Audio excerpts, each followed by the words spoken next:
talking to my boy. And I'm talking to you. Arrogance. What about your man, Chris? Does he still look in your eyes when you make love? Or does he bend you over to avoid looking at your face? Deception. I'm tired of you and everyone else trying to tell me I handle my girl. That's not even what I'm trying to do. If you would shut the hell up and listen for a second, you would know that. Now, when has Caleb ever done anything for anybody? Now, I don't know what he's trying to do, but it's not trying to help you. Anger. I don't know why you can't keep a man, but I'm sick and tired of hearing about it. You think you're so much better than you, don't you? Don't forget, I know your secret. Pain. Envy.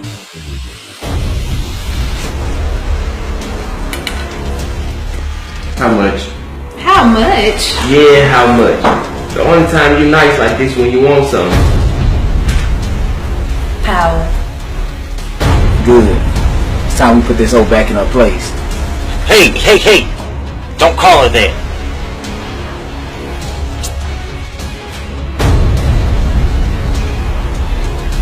Secrets. No! Bobby, we can still be friends. I don't want to be a friend!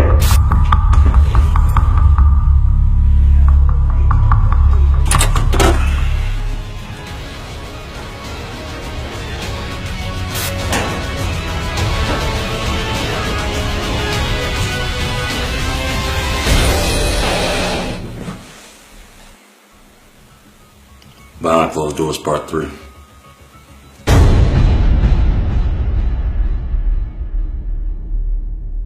Create a concept shot.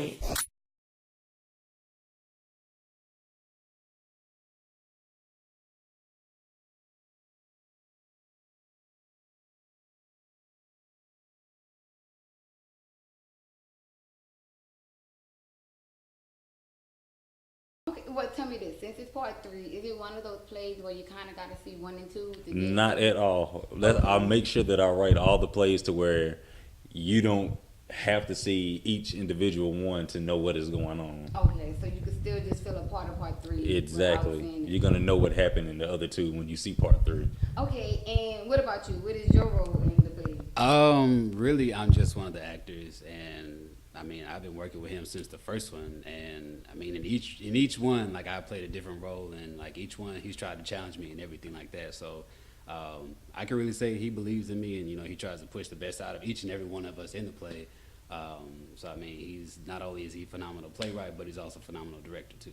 Okay, so you said that you're just a character. Yeah. There's no such thing as being a character in theater. So tell us a little bit about what do you do in the play.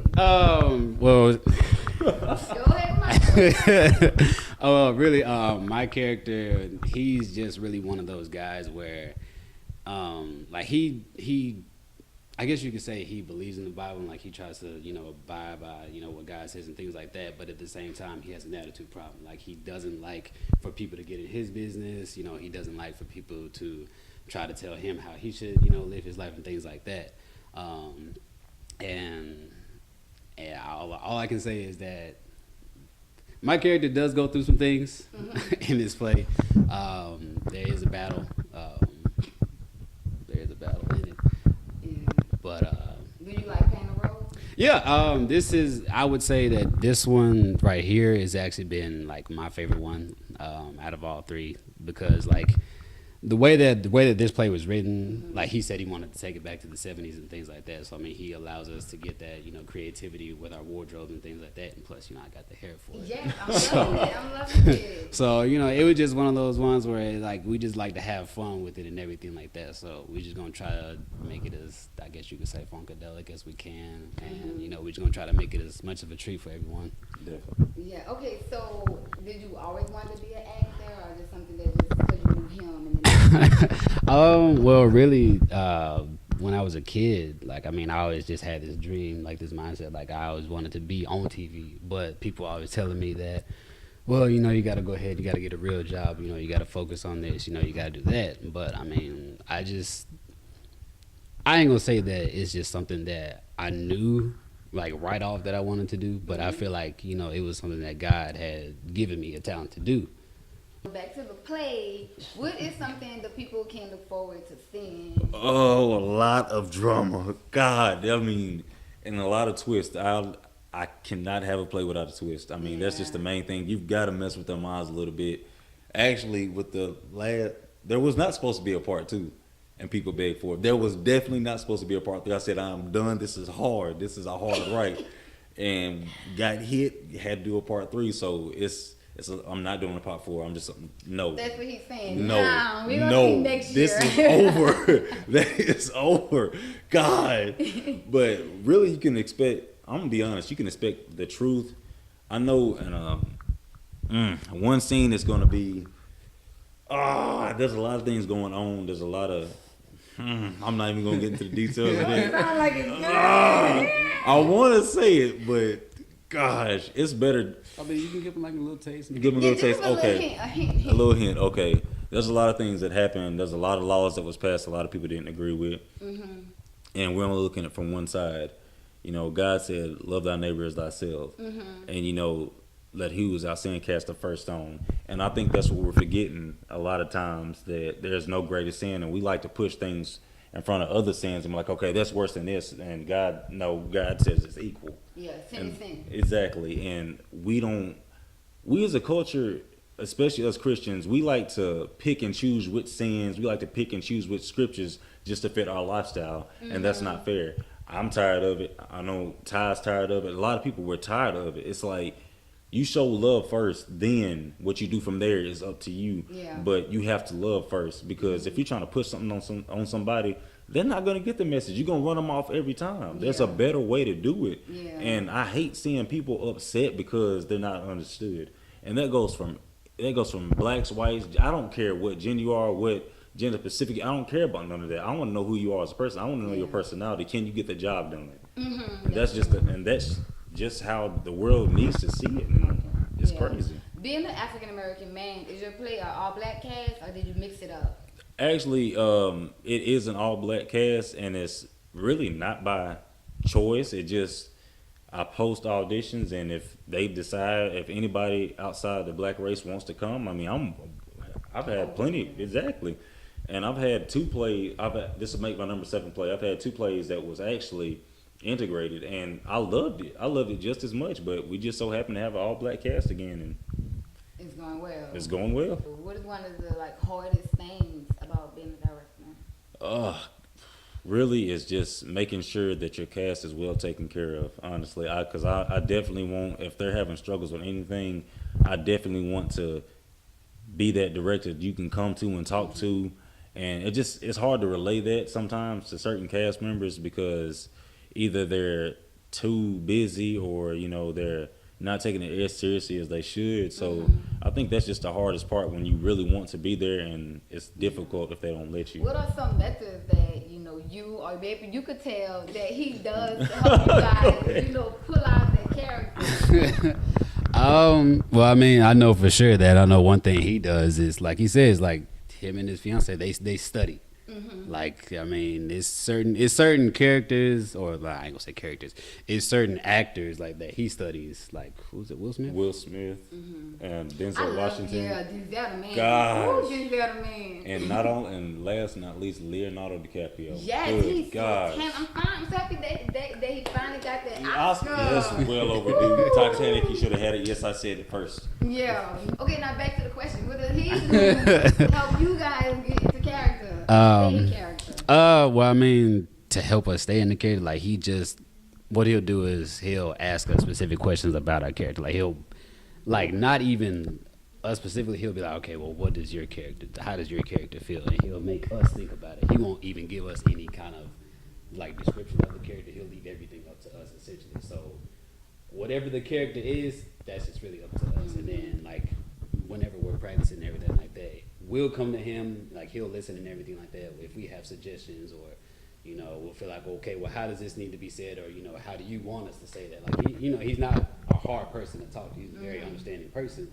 So, you know, he'll be like, okay, well, you know, I think you should add this in, or I think you should tweak it like this.